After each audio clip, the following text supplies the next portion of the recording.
Bem, meus irmãos, meus amigos, saudações a todos. É com muita alegria que a gente está aqui compartilhando aí esse momento, esse encontro, agora com novas estratégias, né? Tempos diferentes, mas a gente, graças a essa tecnologia fantástica, nós podendo nos conectarmos e trocarmos nossas ideias, enfim, compartilharmos aí a doutrina espírita. E isso é muito bom, né? Fico muito feliz aí pelo convite, pela oportunidade de estar aqui com vocês. E o nosso tema de hoje, né, conforme já foi falado, é a gota d'água, né? Nós estamos vivendo tempos assim de transição. A gente tem ouvido muito isso falar, não só dentro da doutrina espírita, as profecias, as próprias profecias de Jesus, os espíritos têm falado, religiões espiritualistas. Existe assim um grande pensamento em torno desse momento, né? Desse momento como realmente sendo um momento de transição. Mas é preciso que a gente entenda que, como todo momento de transição, ele exige participação, ele exige trabalho, esforço, porque ele não vai acontecer de uma maneira unilateral, ou seja, não são os espíritos superiores que vão realizar essa transição por nós, mas ele também envolve conflitos. Porque a transição ela é, acima de tudo, a transmutação de uma forma de pensamento mais retrógrada, mais primitiva, mais antiga, por uma forma de pensamento mais progressista, mais aberta, com novas perspectivas, novas possibilidades. Então, tudo isso envolve conflitos, conflitos naturais, tanto conflitos interpessoais, né, a nível da coletividade, a nível social, quanto conflitos intrapessoais, dentro de nós mesmos.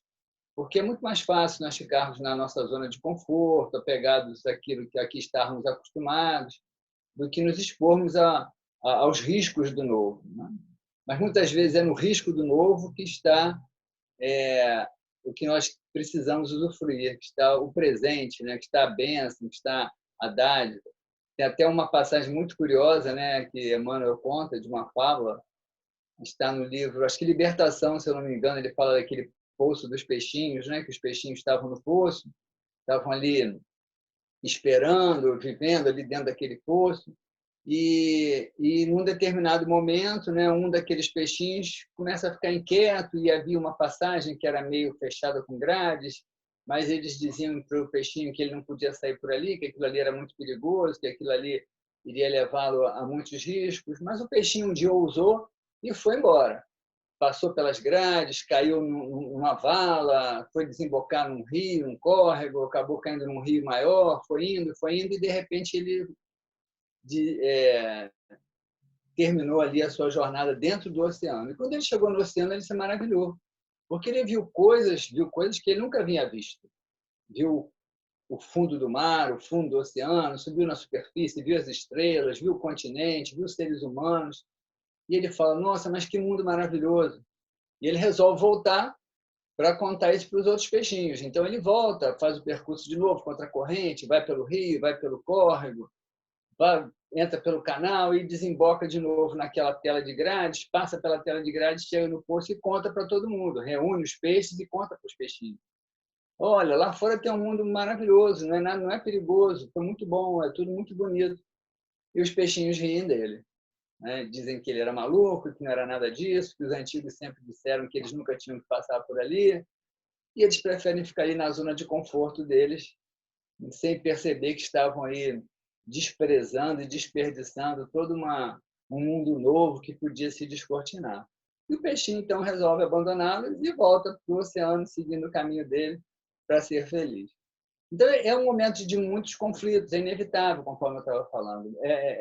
Muitos de nós ficamos muito apegados à zona de conforto, porque essa zona de conforto é aquela que nós conhecemos. O desconhecido é sempre ameaçador, né? É sempre meio perigoso. A gente tende a olhar mais para o perigo do que ser otimista, do que ter esperança. E aí vem a pergunta, né? Como nós estamos nos comportando a nível desses conflitos intrapessoais, mas principalmente dos conflitos interpessoais? Porque a Terra só vai se transformar nesse mundo de regeneração que nós queremos, nesse mundo melhor, por conta do trabalho para a transformação. Uma transformação que se opera em nós, mas que vai precisar se operar no coletivo. E é claro, eu não preciso dizer isso para vocês, vocês estão vendo isso aí, existem muitas resistências em todos os níveis, níveis religiosos, níveis econômicos, níveis políticos, em diversos níveis, né? Nas práticas culturais, nas práticas de lazer, existem muitas resistências para que a gente passe a viver de uma forma diferente.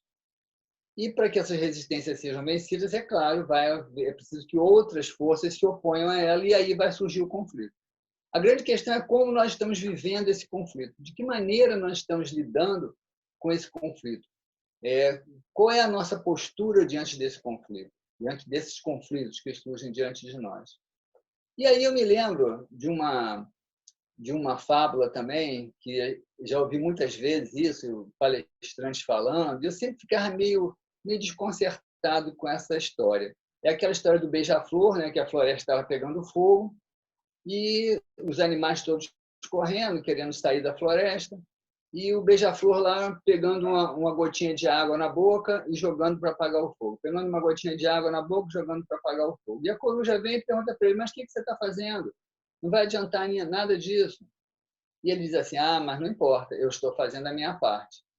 E eu ouvi muitas vezes isso em palestras, né, os palestrantes dizendo, né, como estimulando as pessoas, faça a sua parte. Mas eu sempre fiquei encucado.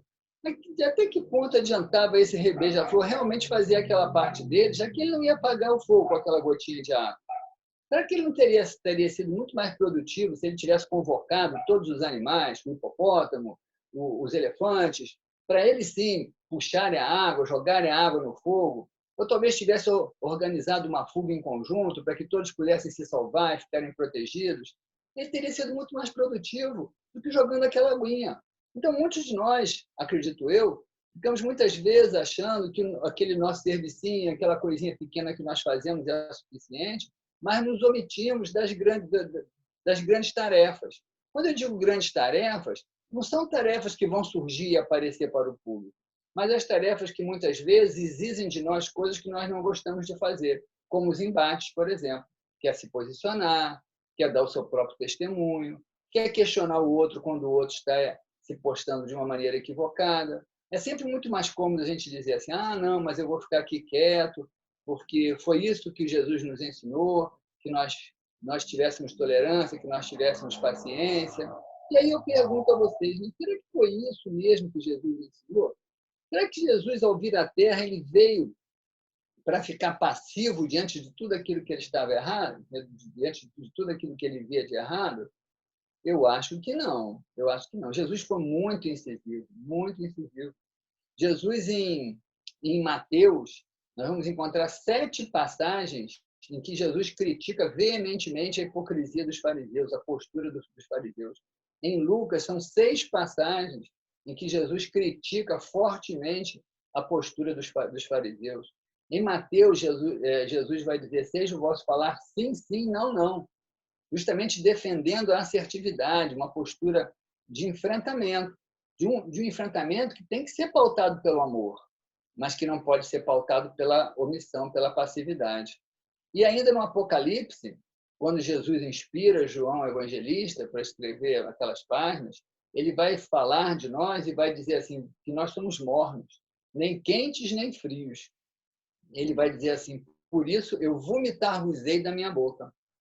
Ou seja, Jesus declara aí de uma maneira muito veemente de que ele repudia a ideia da morosidade, a ideia do ser morno, a ideia do ser passivo. Se Jesus fosse passivo, ele não tinha nem encarnado aqui na Terra, não teria nem vindo, não teria nem enfrentado Pilatos como ele enfrentou. Porque eu sempre me lembro da postura de Jesus diante de Pilatos. Ele não foi omisso. Ele olhou Pilatos nos olhos e disse aquilo que tinha que ser dito. E quando Pilatos diz, tu é rei, ele responde, não, tu o dizes. Então, Jesus foi muito firme nas posturas dele. Então, é um momento de transição em que nós estamos precisando testemunhar aquilo que nós achamos que é o bom, aquilo que nós achamos que é o correto. É claro que de peito aberto, de mente aberta, para ouvir o outro também, porque às vezes nós ficamos muito arraigados em posições muito estáticas e podemos nós ser aqueles que estão errados. Mas se nós não nos abrimos para esses conflitos, para essas trocas de ideia, nós não vamos crescer nem os outros. Aliás, essa é uma lei da própria da própria biologia, que se aplica à psicologia e que se aplica à espiritualidade. Quanto mais o organismo se fecha, menos ele evolui. Isso biologicamente, psicologicamente e espiritualmente. Que quanto mais ele se fecha, menos ele troca com o meio. Então, menos informações ele capta. Então, a gente tem que perceber aí que existe uma diferença entre ser assertivo e ser agressivo. A garganta está dando uma falhada aqui, mas vamos lá. Existe uma diferença entre ser assertivo e ser agressivo. A assertividade, ela pressupõe um certo nível de agressividade, mas não da agressividade que agride o outro, mas daquele instinto que movimenta você. A agressividade não é necessariamente um instinto em que você vai ferir o outro. A agressividade é um instinto de movimento e de ação. Quando nós falamos de assertividade, nós falamos de um movimento para frente. Agora, que precisa ser diferente da agressão. Você pode ser assertivo, você pode ser firme naquilo que você fala, sem necessariamente estar agredindo o outro. E, nesse sentido, você não vai estar deixando de ser cristão porque você é firme com o outro. Não. Você vai estar sendo firme com o outro, com energia, mas sem a intenção de agredir o outro. Vejam que eu vejo muitas pessoas defendendo a ideia de que o cristianismo ele tem por base uma tolerância passiva. E se baseiam muito nos escritos dos evangelhos. Isso aí é uma questão que eu vou colocar, que eu sei que é muito polêmica, mas que merece ser refletida, que é justamente a autenticidade dos evangelhos. É muito importante que a gente pare para pensar nisso. Né? Como que a gente lida com essa absoluta autenticidade dos evangelhos? Tem um livro do Carlos Bernardo Loureiro, que o livro tem justamente esse texto, esse título, A Autenticidade dos Evangelhos. Vejam que os evangelhos que nós recebemos, eles foram escritos, o de Marcos, no ano de 65 depois de Cristo. O de Lucas e Mateus foi escrito depois.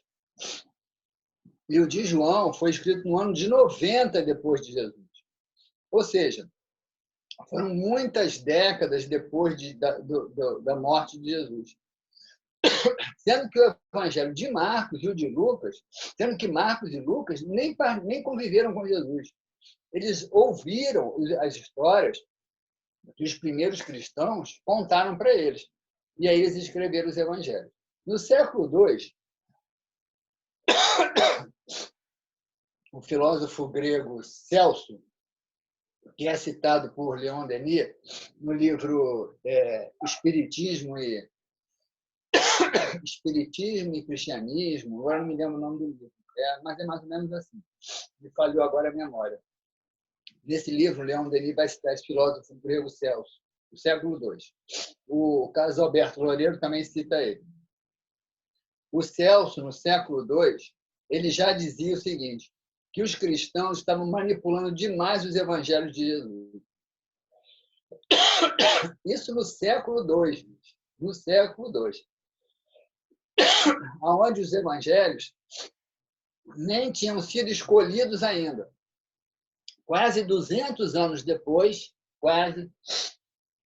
no Concílio de Nicéia, que foi instituído por um imperador romano, que foi o imperador Constantino I e um bispo cristão, nesse concílio é que os evangelhos foram escolhidos. Havia cerca de 40 evangelhos para serem escolhidos. Foram escolhidos 4. Vocês estão achando que eu estou com coronavírus, mas não estou, não. Essa tosse já estava comigo há mais tempo. E tem horas que ela vem, daqui a pouco ela some, eu falo mais uma hora e eu não vou tossir nem mais uma vez. Mas é assim mesmo, tudo bem. Vamos deixar aí para funcionar bem. Daqui a pouco passa. Então, nesse concílio foram escolhidos 4 evangelhos, né? Foram Mateus, Marcos, Lucas e João. Isso deu uma confusão enorme, porque haviam quase 40 evangelhos. Tinha o evangelho de Tomé, de Filipe, de Maria, de Judas, muitos evangelhos. Isso deu muita confusão e muita morte, porque os cristãos, muitos cristãos, eles se rebelaram contra essa decisão, porque queriam que os outros evangelhos fossem preservados. Então, houve muita perseguição, muita gente foi condenada à morte, muitos livros foram queimados.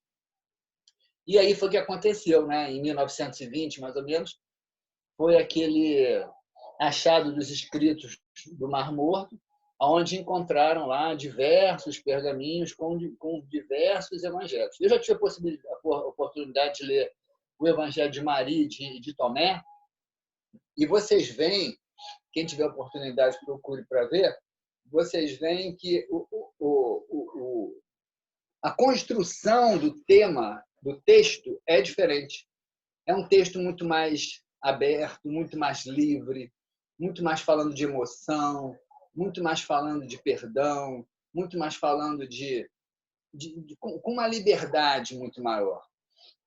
Diferente dos evangelhos outros, que trazem algumas ideias, às vezes, meio tendenciosas, conforme o próprio Celso falou, no século II. E não é difícil da gente entender isso. Por quê? Porque Constantino I, que foi quem coordenou aí esse concílio de Nicéia, era o imperador romano. Ele não era um religioso, ele não era um cristão. E é óbvio que ele tinha intenções claras de dominação, né? O Império Romano ele tinha, na sua essência, esse espírito dominador. E eles estavam com muita dificuldade de controlar o movimento cristão. Na verdade, não conseguiram. Tentaram e não conseguiram. E aí eles perceberam que era melhor se aliar aos cristãos e dominá-los através da própria fé deles do que através da espada que eles não estavam conseguindo. E aí instituíram uma regra que é básica, né? Que é dizer o seguinte: você é o pecador, você tem que ser passivo e omisso, e eu tenho a chave do perdão dos seus pecados. Então, essa ideologia criou uma submissão que reina em muitos de nós até hoje, né? Achar que ser cristão é ser submisso, achar que ser cristão é ser passivo, é ser omisso diante do que está acontecendo ao nosso redor. E não é. E aí eu pergunto a vocês, né, baseado nessa ideia, qual o verdadeiro sentido da caridade? As pessoas vão dizer, por exemplo, assim, né? Ser caridoso é dar um mantimento para as pessoas que estão precisando. Com certeza. Muitas vezes a gente precisa dar um mantimento porque a pessoa realmente está precisando. Realmente tem que ser solidário. Uma hora como essa, por exemplo, que nós estamos vivendo, eu tenho dito isso muito nas redes sociais. Eu acho muito importante que aqueles que estão numa situação financeira aí mais estável, mais abastada, precisam compartilhar do que tem com aqueles que têm menos. Mas se você ficar dando sempre para aquele que não tem, você não vai dar oportunidade a ele dele crescer e se desenvolver também economicamente, profissionalmente, porque ele vai estar numa zona de conforto. Então, onde está a caridade? É dar sempre? Ou a caridade, muitas vezes, está em não dar, mas ajudar o outro a crescer? Na tolerância, por exemplo, as pessoas vão dizer, não, ser tolerante dentro do cristianismo é silenciar, é ouvir com resignação, é não alimentar conflitos. Tudo bem. Pode ser que em determinadas situações isso até seja necessário para evitar que um conflito se exacerbe para níveis mais agressivos, não é? Mas se você silenciar sempre, você está ajudando ao outro que se opõe a você a perceber os erros que ele está cometendo? Será que no seu silêncio você está sendo caridoso com o outro que tenta te impor a ideia dele, que tenta fazer você ver o mundo do jeito que ele vê, sem dar a ele a oportunidade de perceber que existem outros prismas, outros referenciais que poderiam enriquecer a visão dele? Então, muitas vezes, ser caridoso não é silenciar. Muitas vezes, ser caridoso é justamente se opor ao outro, saudavelmente se opor, para ajudar o outro a pensar. A caridade da submissão, por exemplo. Muitas pessoas dizem, ser caridoso no modo cristão é você é você se submeter, é você aceitar. E aí gosta muito de usar aquela imagem de Jesus, né? Jesus se deixando crucificar, né? Como se aquilo ali fosse um ato de verdadeira submissão, ignorando tudo aquilo que Jesus fez ao longo dos 33 anos de vida. Aliás, ele só foi crucificado porque ele nunca foi omisso. Ele foi crucificado porque ele justamente se posicionou o tempo todo contra a ideologia dos fariseus, dos romanos nem tanto, mas principalmente dos fariseus. Então, eu pergunto a vocês, né? Você vai estar sendo caridoso quando você se submete incessantemente, silenciosamente, a alguém que te subjuga, sem ajudar essa pessoa a perceber o que ela está fazendo com você? Você está sendo caridoso quando você deixa de dizer para essa pessoa: não, eu não quero mais que você me controle, eu não quero mais que você me subjugue desse jeito. Para pensar no que você está fazendo comigo, com outras pessoas.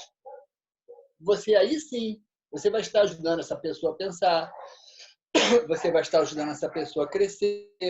Porque no caso contrário, quando você silencia, você está sendo conivente com o erro do outro. Você está sendo conivente com o autoritarismo do outro, você está sendo conivente com a intolerância do outro, você está sendo conivente com o comodismo do outro, de várias formas.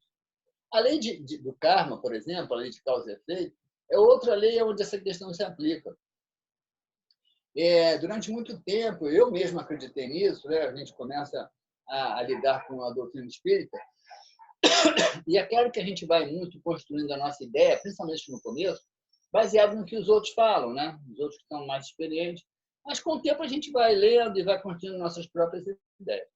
Então, durante muito tempo, eu acreditei mesmo que, diante da lei do karma, a nossa postura deveria ser da resignação, da paciência e da resignação, aceitar o karma como algo que se impunha a nós. Eu acreditei durante muito tempo nisso. Até que, trabalhando com terapia de vidas passadas, né, que é uma das técnicas que eu uso no meu trabalho, eu me deparei com uma paciente que me procurou com uma depressão muito grave, muito séria, porque o marido a havia deixado. E aí eu logo ali, aquele espíritazinho iniciante, já deve ter aí mais de uns 30 anos, eu pensei logo aí na minha cabeça: ela deve ter deixado o marido na outra vida, está pagando agora, ela tem mais é que aceitar mesmo, né? E aí nós começamos a trabalhar e tal, e começamos depois a fazer algumas regressões. E aí, na vida anterior, esse mesmo marido a havia deixado e ela havia se suicidado. Numa outra vida anterior, um outro marido foi embora, viajou e nunca mais voltou, e ela ficou numa janela esperando esse marido voltar, e ali ela sucumbiu até morrer. Numa outra vida ainda, veja bem, a terceira vida anterior, um outro marido foi para a guerra, ainda em tempos medievais, e nunca mais voltou. E ela sucumbiu deitada numa cama esperando esse marido voltar. O problema dela, o karma dela, não era aceitar que o marido estava indo embora. O karma dela era aprender a reagir a isso. O desafio dela era aprender a ter força para se posicionar diante de uma vida sem marido, coisa que ela não conseguia fazer. E aí eu comecei a pensar que a ideia da lei de causa e efeito não era bem assim do jeito que a gente estava imaginando. Claro que, em muitas situações, a demanda é de paciência e resignação, com certeza, não estou negando isso. Muitas vezes o que a gente tem que fazer realmente é esperar, ter tolerância, porque tem que passar por aquilo. Mas existem momentos em que a lei do karma ela se impõe a nós como uma demanda de transformação, como uma demanda de reação, justamente esperando de nós uma reação que nós talvez não tenhamos tido em uma, duas ou três vidas atrás, como foi no caso dessa mulher. Então, eu estou falando tudo isso para vocês justamente para salientar que nós, enquanto religiosos, nós, enquanto cristãos, enquanto espíritas, não podemos ficar esperando que o mundo faça o trabalho por nós, que os espíritos façam o trabalho por nós. Existe um trabalho a ser feito. E cada um está justamente no meio onde precisa operar esse trabalho. Vejam que coisa curiosa, nós vivemos num mundo eminentemente religioso, né? Mais ou menos dividido entre os cristãos, os budistas, os islamitas, né? Mais ou menos dividido assim. Né? Os ateus realmente são uma minoria. Então, é um mundo eminentemente religioso. é um mundo eminentemente religioso e que prega a caridade, prega a solidariedade, não é verdade? Pois nesse mundo eminentemente religioso, onde se fala tanto de caridade e solidariedade, quase 900 milhões de pessoas passam fome todos os dias. 900 milhões. Quase a metade da população do planeta, cerca de 3 bilhões da população do planeta, luta diariamente pela sobrevivência, sem saber se vai conseguir no dia seguinte ter o que comer. Isso é muito sério, gente. É um mundo marcado por muitas injustiças. E essas injustiças estão aí porque nós não nos posicionamos. Nós não nos posicionamos em favor daqueles que precisam mais. Nós não nos posicionamos em favor da construção de um mundo melhor e mais justo para todos nós. E aí a gente vai se lembrar lá da questão 932 do Livro dos Espíritos, quando os espíritos dizem exatamente a Kardec, eu vou ler para vocês assim, ó, os maus são intrigantes e audaciosos, os bons são tímidos. Quando bem quiser, dominará. O nosso problema é esse, é timidez. E nós, muitas vezes, por conta de justificarmos essa paralisia na zona de conforto, nós dizemos que essa timidez é um determinismo do cristão, que o cristão tem que ser assim. E tentamos chamar isso de tolerância, de paciência, de resignação, quando, na verdade, é a omissão. Então, essa palestra ela é muito uma convocação. Não uma convocação para uma guerra, não uma convocação para uma luta. Talvez sim para uma luta, mas para uma luta interna, contra a nossa própria morosidade, contra a nossa própria passividade, para que nós possamos, cada um no seu espaço, ter testemunho da sua fé. Cada um no seu espaço, ser uma alavanca capaz de mover esse mundo para que ele se torne realmente de regeneração. Porque nós temos uma das características das pessoas passivas é esperar os salvadores, né? Alguém vai fazer por mim. Alguém vai fazer por mim. Os cristãos esperam aí que Jesus volte há muito tempo. Os salvadores dos espíritas são os espíritos que estão reencarnando, né? Eu vejo os espíritas dizendo: tem uma nova geração que está vindo para mudar o mundo. Eu até acredito que sim, até está vindo. Mas eles não vão mudar o mundo sozinhos. Não vão.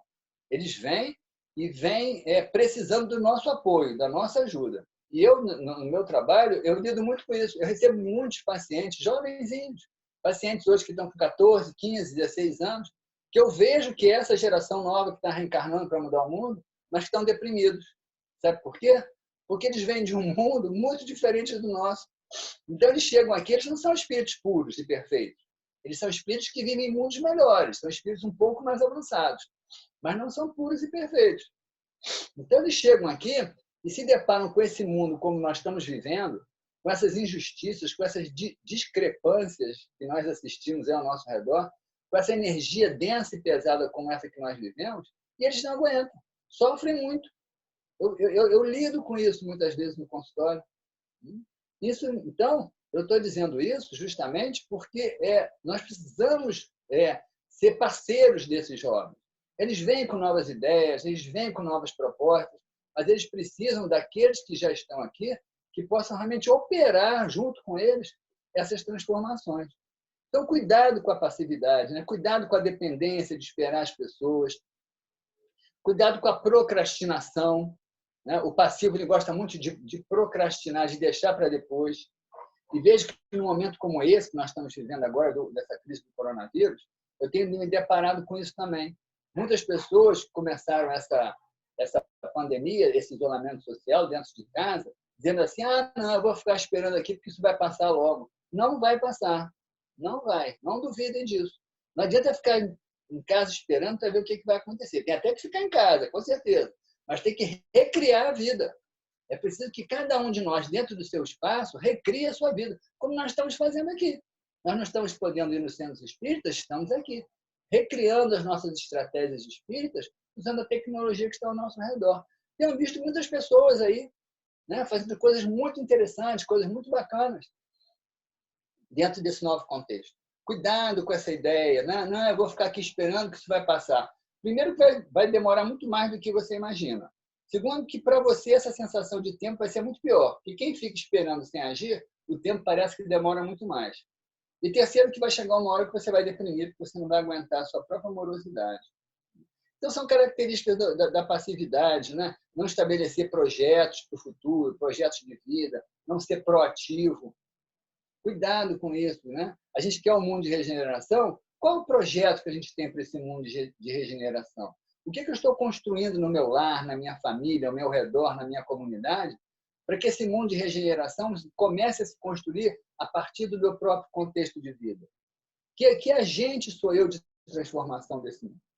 Cuidado, meus irmãos, cuidado, porque essa timidez travestida de virtude cristã, de tolerância, de passividade, de paciência, não vai nos levar a lugar nenhum.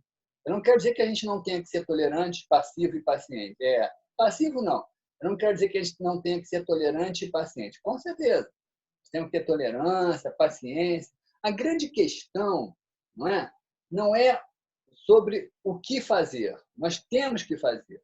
A grande questão é a emoção que você coloca no fazer. Se você consegue colocar determinismo, assertividade no seu fazer, mas faz isso com amor, essa é a proposta cristã. E foi isso que fez Jesus sair de onde ele está para vir até aqui. Agir dentro de uma proposta de transformação do mundo, mas fazer com que essa transformação fosse temperada pelo amor, mas jamais omissão. Cuidado com isso, meu filho. Cuidado. O mundo espera muito de nós. Não tenham a certeza de que a transformação vai acontecer porque ela está nos planos espirituais. Até porque, se nós não vivermos o processo como agentes desse processo, nós não vamos aprender, nós não vamos nos transformar o necessário para que a gente possa herdar esse mundo novo. É justamente nessa ação, nesses conflitos, nessas lutas que estão se operando agora, que as nossas almas, que os nossos espíritos vão se temperar para que nós possamos amadurecer para esse novo mundo. Então, os espíritos não vão fazer por nós aquilo que nós precisamos fazer, porque é fazendo que nós vamos aprender e vamos amadurecer. Então, cuidado para nós não deixarmos passar essa oportunidade. As coisas estão acontecendo, o momento realmente parece de transição, mas justamente por ser um momento de transição, ele exige de nós participação, porque os conflitos estão aí. As ideias retrógradas, as ideias conservadoras, se opondo às ideias novas. Leiam lá, né, no livro Na Gênese, de Kardec, quando ele vai justamente falar desse momento de transformação, dessas lutas que estão se operando, para que a gente possa realmente, cada um a seu tempo, a seu modo, no contexto da sua própria vida, se posicionar. E para a gente terminar, eu gosto muito de poesia, né? Quem já está me acostumado a me ouvir falar sabe disso. E essa poesia aqui foi eu mesmo que escrevi, tá? Eu gosto também, nas horas vagas, gosto de arriscar uma poesia. Eu até decorei, mas como não está muito firme, eu vou ler para vocês. Aquilo que você não gostou, no silêncio ficando, manterás acontecendo. Seja o vosso falar sim, sim, não, não, para que a verdade não acabe morrendo. A omissão é irmã da conivência. Não foi isso que Jesus ensinou. Ele veio à Terra para pregar e a nossa consciência clareou. Frente à hipocrisia dos fariseus, não teve medo e nem hesitou. O testemunho não é mais nas arenas, onde carne humana os leões devoraram. Agora, nas lutas mais amenas, ser discípulo é ajudar a luz a surgir. Tempos de conflito e mudança chegaram. Cada um tem seu papel a cumprir. Postura firme diante do mal, responsabilidade no agir, no falar e agir. Foi assim que o Mestre nos legou seu exemplo sem igual. Portanto, não pense você que o paraíso te aguarda logo ali, porque professas alguma religião. Paraíso é lá e aqui também, quando pelo trabalho construirmos o mundo do bem. Então, minha gratidão a todos vocês aí por estarmos compartilhando essa hora. E vamos assim encerrar essa reflexão fazendo uma prece, aproveitando aí para nos conectarmos com o nosso Mestre Jesus. Vamos fechar os nossos olhos, aquietar os nossos pensamentos, nos deixar levar por esse suave convite que Jesus nos faz há tanto tempo. E vamos dizer a Ele da nossa gratidão, de podermos estar aqui, de podermos estar vivendo esses tempos de transformação do planeta, de sermos protagonistas dessa história, de nos ter sido dada essa responsabilidade de ocupar algum tipo de papel nessa hora que se opera. Muito obrigado por tudo, Jesus, pela oportunidade, pelos caminhos que nos trouxeram até aqui. E se há algo nós ainda te podemos pedir, Senhor, é que tu faças de nós instrumentos da tua paz. Que onde estivermos, Senhor, possamos levar a luz dos teus ensinamentos, possamos ser um farol que sinaliza o caminho na noite escura de tantos viajantes que ainda não te conhecem. Que possamos ser úteis, Senhor, à tua causa, à causa do bem, e aonde estivermos, possamos ter um testemunho vivo, com coragem, com destemor, da tua presença entre nós. E que nós possamos continuar sempre contigo, Jesus, tanto quanto tu tens estado conosco. Que assim seja. Graças a Deus, muita paz, muita luz para todos vocês. Perdão aí pela garganta que andou falhando.